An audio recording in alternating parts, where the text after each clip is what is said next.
आज हम तुम्हें एक बनमानुस का हाल सुनाते हैं।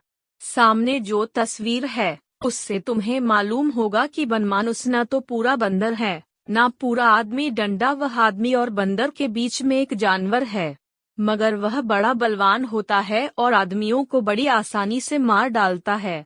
वह अधिकतर अफ्रीका के जंगल में पाया जाता है। एक दिन एक शिकारी अफ्रीका के क्लब में बैठा हुआ अखबार पढ़ रहा था कि उसका एक दोस्त घबराया हुआ कमरे में आया और बोला, एक हबशी बहुत दूर से यहाँ आया है और कहता है कि पास के जंगल में एक नर बनमानुस निकला है जो सिर्फ आदमियों को मार रहा है। शिकारी ने उस हबशी को बुलाकर पूछताछ की तो मालूम हुआ कि उबांशी जाति के एक आदमी ने उस बनमानुस के जोड़े को मार डाला है।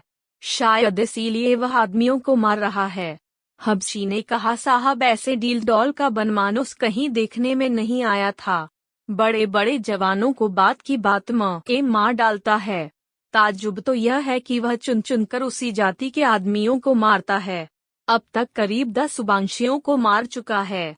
शिकारी शेर का शिकार करने आया था, पर उसने दिल में सोचा, यह बनमानुस तो शेर से भी ज्यादा खौफनाक है।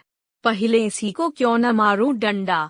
दूसरे दिन उसने तड़के ही शिकार का सामान ठीक ठाक किया और उसी हबशी को लेकर जंगल की तरफ चल खड़ा हुआ। डंडा कई सिपाही भी मौजूद थे। डंडा वे भी अपनी छोलदारियां और बंदूकें लेकर चलने को तैयार हो गए। डंडा हबशी राह दिखाता हुआ आगे आगे चलने लगा। दिन भर लगातार चलने के बाद वे लोग उबांशियों के गांव में पहुंचे। डंडा रास्ते में बहुत से जानवर मिले, पर बनमानुस का कहीं निशान तक न मिला। अफ्रीका के सब गांव करीब करीब एक ही तरह के होते हैं। डंडा गांव के बीच में उबांशियों के सरदार का झोपड़ा था। चारों ओर बांसों से घिरा हुआ था। एक बड़े डील डॉल का आदमी कंधे पर बंदूक रखे झोपड़े के सामने टहल रहा था। डंडा शिकारियों की खबर पाकर उबांशी सरदार उनसे मिलने आया और फौजी सलाम करके बोला, आप लोग खूब आए। अब मुझे उम्मीद है कि बनमानुस जरूर मारा जाएगा। हम लोगों का तो घर से निकलना मुश्किल हो गया है। शिकारी ने गरूर के साथ कहा, हाँ देखो क्या होता है, आए तो इसी इरादे से हैं। शिकारियों ने सरदार के झोपड़े के पास ही अपनी छोलदारियां लगा दी और पेट देवता की पूजा करने की फिक्र करने लगे कि अचानक किसी के कराहने की आवाज आई, जैसे उसका कोई मर गया हो। डंडा शिकारी ने पूछा, यह कौन रो रहा है? हबशी ने घबराई हुई आवाज में कहा, हुजूर यह वही बनमानुस है। डंडा दिन भर अपने मुर्दा जोड़े के पास बैठा रोता है और रात होते ही इधर उधर घूमने लगता है। न मालूम किस वक्त चुपके गांव में घुस जाता है और किसी न किसी को मार डालता है, और किसी जाति के आदमी से नहीं बोलता। डंडा लोग दिन भर के थके मांदे भूखे प्यासे थे। डंडा बनमानुस का शिकार करने की किसे सूझती थी। जब लोग खा पीकर फारिग हुए तो सलाह होने लगी कि बनमानुस का शिकार कैसे किया जाए। डंडा उबांशी सरदार ने कहा, रात को आप लोग उसे नहीं पा सकते, डंडा दिन को ही उसका शिकार हो सकता है।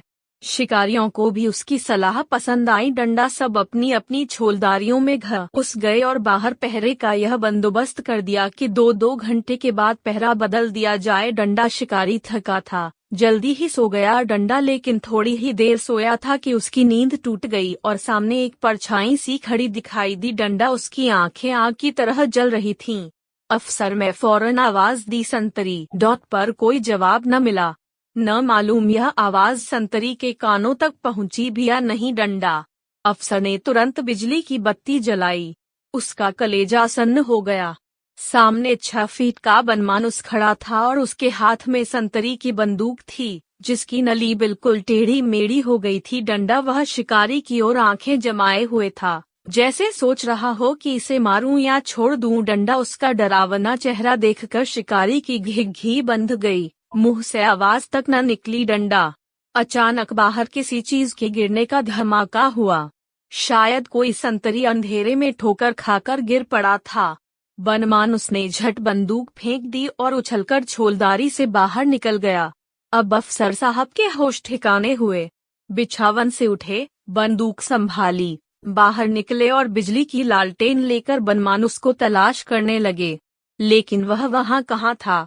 मगर इससे ज्यादा ताज्जुब की बात यह थी कि उस संतरी का भी कहीं पता न था जो पहरा दे रहा था। डंडा शिकारी ने अब की संतरी को ताकीद कर दी कि खूब होशियार रहे, मगर सोने की हिम्मत न पड़ी। डंडा बिजली की रोशनी में बैठे बैठे गपसप करके रात काटी। डंडा दूसरे दिन तड़के सब लोग शिकार करने चले। डंडा गांव के आदमी उन्हें विदा करने के लिए गांव के बाहर तक आए। डंडा अच्छी खासी भीड़ जमा हो गई। डंडा शिकारी लोग झाड़ियों की आड़ में चलने लगे, जिसमें बनमानुस उनकी आहट पाकर कहीं भाग न जाए। डंडा हृषि को वह जगह मालूम न थी जहां मादा बनमानुस मरी पड़ी थी। डंडा उसी के पीछे पीछे लोग चले जा रहे थे। जाते जाते रास्ते में एक जगह बड़ी बदबू आने लगी। हबशी सहम करते थक गया और कान लगाकर सुनने लगा। वहीं रोने की आवाज सुनाई दी। शिकारी ने अपने साथियों से कहा, तुम लोग बंदूकें तैयार रखो, मैं आगे आगे चलता हूँ। मगर अभी 200 कदम भी न गया था कि उसे वह बनमानुस नजर आया। डंडा मगर वह अकेला न था, उसके जोड़े की लाश भी वहीं पड़ी हुई थी। डंडा बनमानुस उस लाश पर झुका हुआ अपने दोनों हाथों से छाती पीट पीट कर रो रहा था। डंडा उसके चेहरे से ऐसा मालूम हो रहा था मानो वह अपने जोड़े से कह रहा था कि एक बार फिर उठो, चलो यह देश छोड़कर उस देश में जाकर बसें जहाँ के आदमी इतने निर्दयी, इतने कठोर नहीं हैं। जब वह देखता था कि उसके इतना समझाने पर भी मादा न बोलती है और न हिलती है, तो वह छाती पीट कर रोने लगता था। डंडा यह हाल देखकर शिकारी का दिल दर्द से पिघल गया। बंदूक उसके हाथ से गिर पड़ी। शिकारी का जोश ठंडा हो गया। साथियों को लेकर वह डेरे पर लौट आया। डंडा सब लोग वहां बैठकर बातें करने लगे। देखो, जानवरों में भी कितनी मोहब्बत होती है। लाश सड़ गई है मगर नर अभी तक उसे नहीं छोड़ रहा है।